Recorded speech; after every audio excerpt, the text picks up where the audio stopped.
Assalamu alaikum. So today we are with our new topic which is balance of payment. सबसे पहले तो आज हम ये पढ़ेंगे कि बैलेंस ऑफ पेमेंट क्या होता है और उसके कितने कंपोनेंट्स होते हैं और वो किस तरीके से बिहेव करते हैं और आखिर में आके हमें क्या आउटकम मिलता है. सबसे पहले बैलेंस ऑफ पेमेंट की डेफिनेशन देख लेते हैं. जैसे कि मैंने यहाँ पे लिखा हुआ है कि balance of payment is the score card which records all the flows between the nations resident and the residents of other country. ठीक है, यानी let suppose like say that we are now right now standing in Pakistan. It means Pakistan is our nation country. ठीक है, it our domestic country. और साथ ही साथ अगर आप देखें कि अगर हम यूएस की बात करें तो वो बेसिकली हमारे लिए क्या कहलाएगा, वो हमारे लिए कहलाएगा एक फॉरेन कंट्री. ठीक है, तो पाकिस्तान और यूएस, ये एक मैं एग्जांपल ले रहा हूँ कि पाकिस्तान और यूएस के दरमियान जितनी भी ट्रांजेक्शन होती हैं, फाइनेंशियल ट्रांजेक्शन, जो भी जिस भी किस्म की ट्रांजेक्शन होती है पेमेंट्स में, किस वजह से कि कोई भी वजह हो सकती है, उन सारी ट्रांजेक्शन्स का रिकॉर्ड रखना बेसिकली, और कितना इनफ्लो हो रहा है, कितनी पेमेंट्स पाकिस्तान आ रही हैं और कितनी पाकिस्तान से जा रही हैं, इन सब का रिकॉर्ड रखना बेसिकली किस में कौन रिकॉर्ड रखता है इसका, और वो रिकॉर्ड जो है वो रखता है कि स्कोर कार्ड बनता है. और ये स्कोर कार्ड जो है वो बेसिकली क्या कहलाता है, बैलेंस ऑफ पेमेंट. इसकी एक दूसरी डेफिनेशन भी मैंने यहाँ लिखी हुई है which is keeping the record of all debit and credit transactions. If we sum all of it, the both debit and credit, we will get what, we will get the balance of payment. ठीक है, यानी देखें accounting में हमने हमेशा देखा है कि डबल एंट्री बुक कीपिंग का मकसद होता है. अकाउंटिंग में डबल एंट्री बुक कीपिंग होती है. इसका मकसद ये होता है कि दो टर्म्स होती हैं, हर ट्रांजेक्शन के ऊपर दो चीज़ें आती हैं, एक डेबिट एक क्रेडिट. ठीक है, उसी को हम लेते हुए यहाँ चलेंगे और बैलेंस ऑफ पेमेंट को भी हम इसी तरीके से देखेंगे. ठीक है, वहाँ पे भी ये होता है कि एक चीज़ आ रही होती है, एक चीज़ डेबिट हो रही होती है, एक चीज़ क्रेडिट हो रही होती है. उसी को सिंप्लीफाइड करके हम यहाँ पे इस तरीके से देखेंगे कि जो भी चीज़ हमारे पास आ रही है.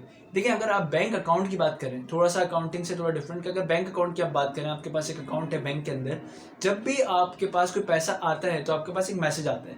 वो मैसेज क्या होता है, let suppose you are working in some of the organisation and they will give you a salary which will be credited into your account. देखिए, लफ्ज़ ही क्रेडिटेड आ गया.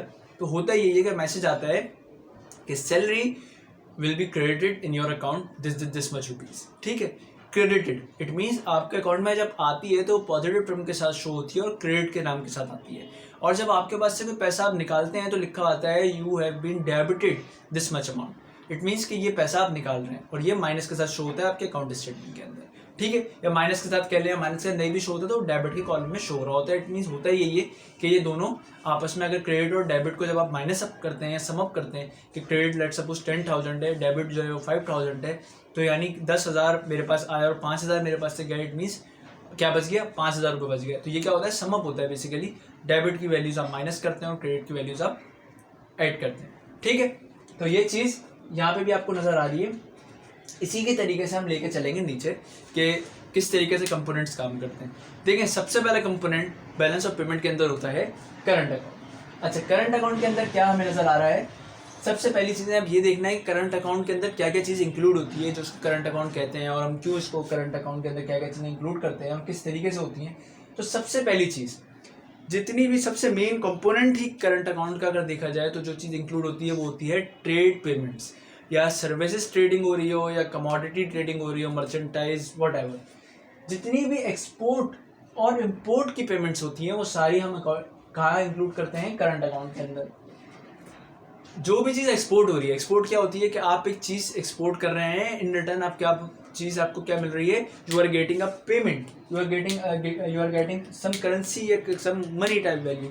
ठीक है, तो जितना पैसा आपके पास आ रहा है वो क्या कहलाता है, जो एक्सपोर्ट की पेमेंट हो गई. और आ रहा है तो इनफ्लो है. और मैंने आपको बताया था कि जब कोई चीज़ आपके पास आ रही होती है तो क्रेडिट के टर्म में या क्रेडिट के कॉलम में शो होती है, और क्रेडिट के कॉलम में जब शो होती है तो उसके साथ साइन कौन सा होता है, प्लस का साइन आता है. यानी ये अमाउंट बैलेंस ऑफ पेमेंट के अंदर जब आप शो करेंगे, यानी अगर आप डेबिट और क्रेडिट की टर्म्स को अलग अलग नहीं लिख रहे, बस आप डायरेक्टली लिख के जा रहे हैं, तो जो एक्सपोर्ट की पेमेंट्स है वो आप प्लस की टर्म के साथ शो करेंगे. और इंपोर्ट, क्योंकि आप इंपोर्ट कर रहे हैं, चीज़ मंगवा रहे हैं, पैसा आपके पास जा रहा है तो आउटफ्लो हो रहा है, तो ऐसी अमाउंट को आप माइनस के साथ शो करेंगे. ठीक है, क्योंकि ये डेबिट है, बेसिकली आपके साथ बाहर जा रही है. तो ये चीज़ सबसे पहले इंक्लूड होती है. दूसरी चीज़, ये भी बड़ी अच्छी और इंटरेस्टिंग चीज़ है, income, interest, dividend and other profit flows. If it flows to the country in discussion. अच्छा, इन डिस्कशन क्या, राइट नाउ हम क्या डिस्कस कर रहे हैं कि we are standing in Pakistan, it means the country in discussion is our country which is Pakistan. यानी ये जितनी भी चीज़ें हैं अगर तो पाकिस्तान में आ रही हैं, इनफ्लो हो रहा है, it means they will be in the column of credit, और अगर आप इसको अमाउंट को लिखते हैं डायरेक्टली तो आप इसको प्लस के अमाउंट के साथ शो करेंगे, ठीक है, टू द कंट्री। और अगर इस कंट्री से बाहर जा रही है तो आप उसको डेबिट की कॉलम में लिखेंगे या आप उसको माइनस के साइन के साथ शो करेंगे, ठीक है, और इसको आप प्लस के साइन के साथ शो करेंगे, ठीक है। ये तो हो गया। अब आप, मैं पहले आपको ये बता दूं कि इनकम इंटरेस्ट से कैसी क्या चीज़ें हैं। देखें, आपको कोई भी country, foreign country, let suppose आपको एक इनकम दे रही है, आप उसको कुछ दे रहे होंगे या आपको कोई वो इनकम दे रही है, वो आ जाएगी यहाँ पे। किसी भी किस्म की आपकी इनकम हो सकती है, वहाँ से आप किसी भी तरीके से कमा सकते हैं, ठीक है। इंटरेस्ट, सही है, बेसिकली आप समझ लें, कहते हैं कि ये सारी चीज़ें आपकी इनकम ही है। ये इनकम जो है वो समझ लें इन सबका जो है मजमुआ हो गया, ठीक है, एक गैदर अप कर लें तो इंटरेस्ट से अगर हम स्टार्ट करें तो इंटरेस्ट क्या है, डिविडेंड, ठीक है, sorry interest, okay, sorry for the disruption. हम वापस से इसे स्टार्ट करते हैं कि इंटरेस्ट, ठीक है। इंटरेस्ट की मैं आपको बात बता रहा था कि देखिए, कोई भी आप कहीं भी इन्वेस्टमेंट करते हैं किसी मुल्क में, उसके रिटर्न में आपको कुछ ना कुछ पेमेंट मिलती है। वो पेमेंट क्या कहलाती है, इंटरेस्ट, ठीक है। आपको वो इंटरेस्ट देता है क्योंकि आपने उसके पास इन्वेस्टमेंट करी हुई है, आपको वो पेमेंट देगा, कुछ ना कुछ पैसे आपको रिटर्न में देगा, तो वो क्या कहलाता है, इंटरेस्ट। तो ऐसी इंटरेस्ट की पेमेंट्स सारी अभी कहाँ आती हैं, करंट अकाउंट के अंदर, अगर आपकी कंट्री के अंदर आ रही हो तो। अच्छा, इसी के साथ अगर आप देखें तो डिविडेंड, डिविडेंड क्या है कि जितनी भी आपकी जो आपकी कंट्री अगर एक है और उस कंट्री के अंदर कुछ लोग जो आपके जो दूसरी फॉरेन कंट्री के शेयर्स परचेज कर रहे हैं, तो उस शेयर्स के अगेंस्ट में जब भी उस कंट्री जो दूसरी फॉरेन कंट्री उसकी जो फर्म है जिसके शेयर परचेज करें, उसको जब भी प्रॉफिट होगा तो इन रिटर्न में वो आप क्या देगी, डिविडेंड देगी। तो dividend is a sort of profit, वो भी आपके पास आएगा, तो आपके पास क्रेडिट के टर्म में शो होगा या पॉजिटिव साइन के साथ शो होगा, और इसी के साथ अदर प्रॉफिट फ्लोज जो भी हो, इसी का वाइस वर्सा आप ले लेंगे। सारी चीज़ें, इंटरेस्ट, डिविडेंड और अदर प्रॉफिट फ्लोज, अगर आप जो बाहर वाले लोग हैं वो उन्होंने आपके पास इन्वेस्टमेंट करी हुई है या आपके पास शेयर परचेज करे हुए हैं और भी कोई सॉर्ट ऑफ प्रॉफिट या कोई भी और ऐसी कोई चीज़ करिए जिससे आपको प्रॉफिट देना है, तो आपको प्रॉफिट देना है, तो आपके पास से ये चीज़ें बाहर चली जाएंगी, आउटफ्लो हो जाएगा, वो कहलाएगा डेबिट, ठीक है। अच्छा, इसके बाद तीसरी चीज़ आती है नेट यूनिलेटरल ट्रांसफर। अच्छा, ये भी एक इंटरेस्टिंग चीज़ है। देखें, यूनिलेटरल ट्रांसफर इस तरीके से है कि एक होता है बायलेटरल ट्रांसफर। बायलेटरल ट्रांसफर क्या होता है कि दो तरफा, बायलेटरल गुफ्तगू भी अगर आप कहें या बायलेटरल मीटिंग भी कहें तो दो तरफा होती है, ठीक है। यूनिलेटरल का मतलब है एक तरफा। एक तरफा का मकसद ये है कि लेट सपोज कि पाकिस्तान में कोई डिज़ास्टर सिचुएशन आ गई या आई थी, जैसे 2005 में अक्टूबर में, तो जो ज़लज़ला आया था, अर्थक्वेक आया था, उसकी वजह से आपको एक इमदाद मिली थी। जो इमदाद मिली थी वो बेसिकली कहाँ पे काउंट होगी, नेट यूनिलेटरल ट्रांसफर्स के अंदर, ठीक है, या यहाँ पे काउंट होगी जहाँ पे आपको क्या नज़र आ रहा होगा कि गिफ्ट्स होंगे इसमें या फिर फॉरेन एड होगी। अच्छा, अब मजे वाली बात ये आती है कि देखिए, जब भी आप अकाउंटेंट से पूछें या आप किसी अकाउंटेंसी की अगर आपने कुछ समझ हो, आपको पता हो, तो आप ये देखेंगे उसमें कि जैसे कि अगर आप एक्सपोर्ट करते हैं कोई भी चीज़, तो आप किस तरीके से रिकॉर्ड करते हैं कि हमने एक चीज़ मंगवाई, एक्सपोर्ट जो है वो हमारे पास से जो है वो बाहर गई, सही है।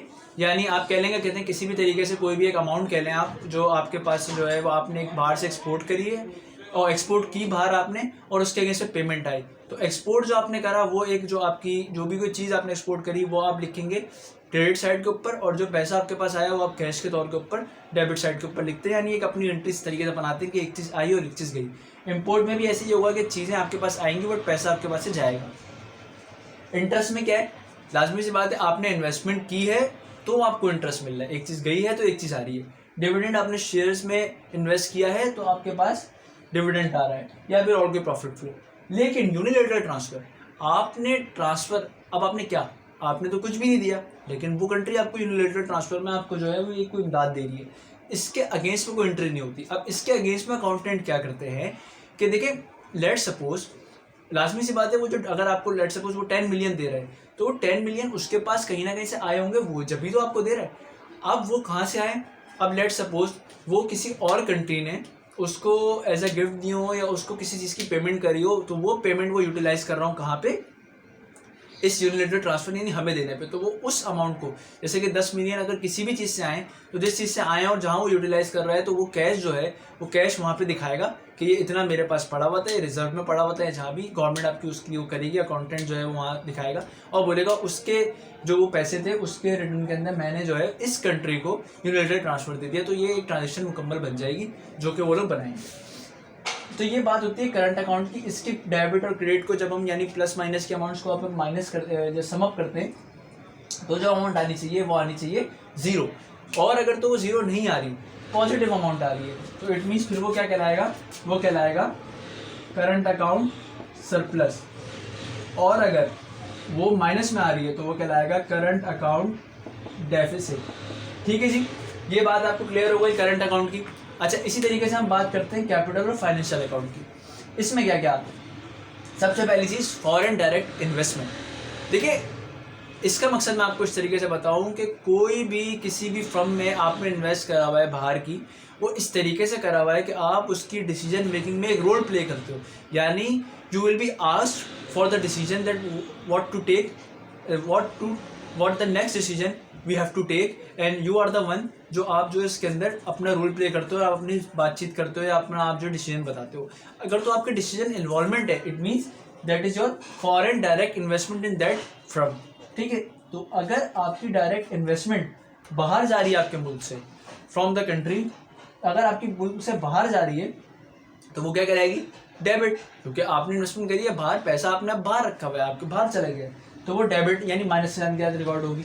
और अगर किसी बाहर के इंसान ने या बाहर की इंडिविजुअल या कंपनी या जो भी आप कह लें, किसी भी बंदे को या कंपनी ने आपकी फर्म में इन्वेस्ट करा हुआ है, उसकी गवर्नमेंट ने, तो वो क्या कहलाएगा, हमारे पास क्रेडिट टर्म के साथ शो होगा, पॉजिटिव साइन के साथ। इसी तरीके से लेट सपोज जो मैंने ऐसे आपको बताया था कि देखिए डायरेक्ट इन्वेस्टमेंट आपने करी हो तो उसके बाद आपको इंटरेस्ट मिल रहा होगा। ठीक है, वो इंटरेस्ट आपकी क्या होगी, इनकम होगी, जो कि आपकी यहाँ पे आपको शो हो रही होगी करंट अकाउंट में। बिल्कुल इसी तरीके से पोर्टफोलियो क्या है, आपने किसी कंपनी के, फॉरेन कंपनी के शेयर खरीदे हुए, जिसमें आपकी डिसीजन मेकिंग नहीं है, यानी अगर लेट सपोज 1000 की भी जो है वो मैंने शेयर खरीदे हुए हैं, तो 1000 के जो शेयर खरीदे हैं मैंने, अगर 1000 शेयर्स खरीदे हुए हैं तो वो शेयर्स कहाँ आएंगे, वो बेसिकली पोर्टफोलियो इन्वेस्टमेंट कहलाएगी। यानी मैंने एक शेयर्स खरीदे हैं तो उसमें मेरी कोई डिसीजन मेकिंग नहीं है, मुझसे कोई पूछेंगे नहीं, लेकिन बस जब भी उस कंपनी को प्रॉफिट होगा तो वो मुझे जो है वो रिटर्न के अंदर आपके क्या देगी, आपके जो है वो मुझे डिविडेंड देगी। ठीक है, तो जितने भी शेयर मैंने खरीदे हैं, जो भी वो अमाउंट है, वो मेरी क्या कहलाएगी, फॉरेन पोर्टफोलियो इन्वेस्टमेंट।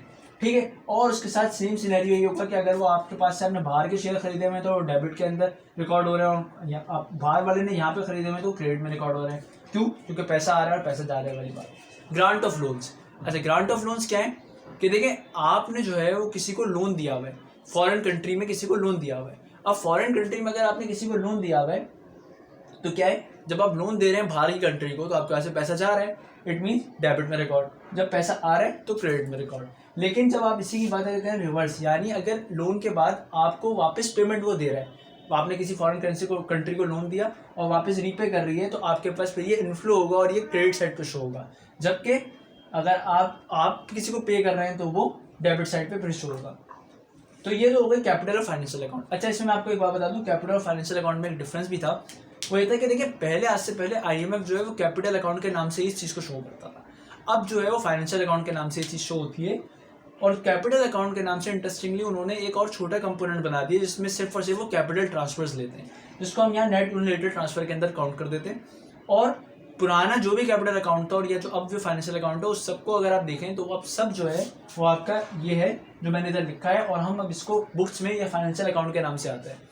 तो कुछ लोग इसको कैपिटल फाइनेंशियल अकाउंट भी कह देते हैं, कुछ इसको फाइनेंशियल अकाउंट ही कहते हैं, तो कंफ्यूज मत होइएगा। इसका भी बैलेंस बिल्कुल वही है कि अगर जीरो आ जाए तो ओके बैलेंस है, पॉजिटिव आ रहा है तो सरप्लस है, डेफिसिट आ रहा है तो आपका क्या कहते हैं, आप कहते हैं कि जो इन्वेस्टमेंट है वो डेफिसिट है, माइनस में आ रहा है तो डेफिसिट है। और यहाँ अगर सरप्लस में आ रहा है इट मीन्स कि करंट अकाउंट जो है आपका जो एक्सपोर्ट है वो ज़्यादा है इम्पोर्ट के मुकाबले में, आप इसको यहाँ पे ये कह सकते हैं मेजरली। और यहाँ पे अगर आपका वो डेफिसिट आ रहा है तो इट मीन्स इन्वेस्टमेंट जो है वो आपकी फॉरेन इन्वेस्टमेंट आपके पास कम है जबकि आपने ज़्यादा इन्वेस्ट करी हुई। ठीक है, अगर डेफिसिट आ रहा है और सरप्लस आ रहा है तो इसको ऑलरेडी हो गया। अच्छा, ऑफिशियल रिजर्व अकाउंट भी मैं आपको जल्दी बता दूँ, क्योंकि ऑफिशियल रिजर्व अकाउंट क्या होते हैं। देखिए एक एक रिजर्व अकाउंट है, यानी रिजर्व मेंटेन करे हुए, बेसिकली करेंसी के रिजर्व मेंटेन करे हुए। आज से पहले हम गोल्ड को एज अ रिजर्व लिया करते थे कि गोल्ड जो है वो करेंसी का या किसी भी चीज़ का गोल्ड एक जो है वो रिजर्व है, और कहीं भी आपको पेमेंट करनी हो, किसी का भी आपको उधार उतारना हो या कोई आपकी फाइनेंशियल डेफिसिट आया हो तो उसके अगेंस्ट में आप गोल्ड दे देंगे और वो कंट्री एक्सेप्ट कर लेगी। अब ऐसा नहीं है, अब जो है वो गोल्ड एक लिटिल एक साइड का रिजर्व हो गया, यानी वो भी एक्सेप्ट होता है लेकिन इतना ज़्यादा नहीं होता। जबकि अब एक करेंसीज आ गई है, करेंसीज एक्सेप्ट होती हैं, और यूजुअली बेसिकली व्हीकल करेंसी एक तरीके से कहा जाता है यूएस डॉलर को, जो कि यूएस डॉलर के रिजर्व जो है वो लोगों ने रखे होते हैं और फिर वो उससे जो है वो आगे पेमेंट्स कर रहे होते हैं। यानी करंट अकाउंट में या फाइनेंशियल अकाउंट में जहाँ भी कहीं डेफिसिट आता है अगर इन दोनों का डिफरेंस में, तो वो फाइनेंस होता है इस ऑफिशियल रिजर्व अकाउंट से। इधर क्या लिखा हुआ है, holding of foreign asset bye domestic country, यानी पाकिस्तान ने अगर बाहर के मुल्कों के एसेट अपने रिजर्व्स में रखे हुए हैं तो वो क्या होगा, डेबिट। अच्छा, अब डेबिट ही किस तरीके से होगा, देखें, डोमेस्टिक कंट्री ने बाहर के एसेट रखे हुए, ठीक है, इसका मतलब क्या है, कहते हैं कि बाहर का पैसा अपने पास रखा हुआ है, यानी बाहर के एसेट्स में आप उन्होंने इन्वेस्ट करा हुआ है। जैसे यहाँ होता है, हम क्या कह रहे हैं कि बाहर की फॉरेन एसेट्स है ना, ये डायरेक्ट इन्वेस्टमेंट अगर बाहर की फर्म में करी हुई तो आपका वो फॉरेन एसेट है, वो आपने जो है वो बाहर रखा हुआ है। बिल्कुल इसी तरीके से ये फॉरेन एसेट्स हैं, बाहर के एसेट्स हैं जो आपने रखे हुए हैं, तो बेसिकली ये क्या है, आपके फॉरेन एसेट्स का एक रिजर्व मेंटेन हुआ है। तो ये डेबिट साइड पे शो होगा, माइनस के साथ शो होगा। अगर इसमें इंक्रीज आ जाएगा, फॉरेन एसेट अगर आप बढ़ा देंगे तो आप डेबिट साइड के साथ, डेबिट के साथ या माइनस के साथ शो करेंगे। जबकि अगर डोमेस्टिक एसेट्स बाहर उन्होंने रखे हुए, यानी आपका पैसा उन्होंने रखा हुआ है, तो आपके लिए अच्छा है, तो ये क्रेडिट साइड के ऊपर शो होगा और पॉजिटिव साइन के साथ शो होगा, ठीक है। अब इसको इसमें कंफ्यूज मत होइएगा, कहते हैं कि उन्होंने बाहर रखा हुआ है, बाहर नहीं रखा हुआ, बेसिकली आप ही का एसेट है, ठीक है, आपका एसेट वो ज़्यादा एक्वायर कर रहे हैं। इट मीन्स वो जो है आपके नज़दीक, अगर आपको देखा जाए यहाँ पे कि वो है आप ही का एसेट, तो इसलिए वो क्रेडिट के अंदर शो हो रहा है। और ये जो है वो फॉरेन एसेट है, बेसिकली आप उनका पैसा रख के जा रहे हैं, यानी एक लाइबिलिटी आपके ऊपर क्रिएट हो जा रही है, इसलिए आप इसको माइनस में शो करते हैं, ठीक है। जो भी चेंजेस आएंगी, अगर ये बढ़ेगा, डोमेस्टिक एसेट्स आप बढ़ाएंगे, फॉरेन करेंसी बढ़ा रही हो, कंट्री बढ़ा रही होगी, तो आप कहेंगे कि पॉजिटिव साइन के साथ शो होगा। अगर आपकी कंट्री फॉरेन एसेट्स को बढ़ा रही होगी तो वो डेबिट साइन के साथ शो होगा। और इसी तरीके से जब उसको फाइनेंस करना होगा, यानी लेट्स सपोज करंट अकाउंट में डेफिसिट आ गया, अब आपकी इंपोर्ट ज़्यादा है, यानी इंपोर्ट की पेमेंट आपको करनी है, एक्सपोर्ट कम है, आपकी इंपोर्ट ज़्यादा है, तो पेमेंट आप किस तरीके से करेंगे, या तो आप अपने डोमेस्टिक एसेट्स को जो कि फॉरेन करेंसी में है, या बल्कि आप ये तो कुछ नहीं कर सकते, आप जो ये फॉरेन एसेट्स जो आपने बाहर के रखे हुए हैं, आप इन फॉरेन एसेट्स को कम करेंगे, यानी ये बाहर पे आउट करेंगे उन फॉरेन एसेट्स को, जिसकी वजह से आपका ये जो होल्डिंग है ये कम हो जाएगी, ठीक है। इस तरीके से आपका जो है वो डेफिसिट जो है वो आपका समझ लें आप, क्योंकि जब देखें इंक्रीज जितना होगा फॉरेन एसेट, आपका माइनस के अमाउंट के साथ शो होगा, डिक्रीज होगा तो लाजमी सी बात है वो आपका जो है वो जो माइनस के अमाउंट, लेट्स सपोज पहले -10 थी, अब डिक्रीज हो गई तो -7 हो गई, तो इस वजह से ये चीज़ बैलेंस हो जाएगी। वो -10 से -7 पे आए, जो 3 का जो डिफरेंस आया है वो बेसिकली इस डेफिसिट को फाइनेंस कर देगा, यानी आप फॉरेन एसेट को कम करेंगे। और अगर सरप्लस आ जाता है तो आपके पास क्या करेंगे आप, या तो इस फॉरेन एसेट को आप एक्वायर कर लेंगे, या फिर आप जो है वो डोमेस्टिक एसेट को आप छोड़ देंगे। तो ये बेसिकली इस तरीके से ये तीनों चीज़ें जो है वो मिलके बनती हैं, और इसके बाद आपके पास बैलेंस आ जाता है, यानी जीरो हो जाती है। और अगर उसके बाद भी कोई चीज़ ना आ रही हो तो फिर कंफ्यूज होने की ज़रूरत नहीं है कि उसके बाद अब क्यों नहीं आ रहा। अब सिंपल सी चीज़ है कि इतनी मिलियन और बिलियन और ट्रिलियन की ट्रांजेक्शन होती है, कहीं ना कोई डिफरेंस आ जाता है, तो उसको हम नोट करते हैं स्टैटिस्टिकल डिस्क्रिपेंसी के अंदर, कि भाई कोई ना कोई डिस्क्रिपेंसी है, यानी कहीं ना कहीं हमने कुछ काउंट करने में या किसी न किसी जगह के ऊपर कोई ना कोई मसला करा है, कुछ एरर आया हुआ है जिसकी वजह से वो डिस्क्रिपेंसी आ रही है, ठीक है।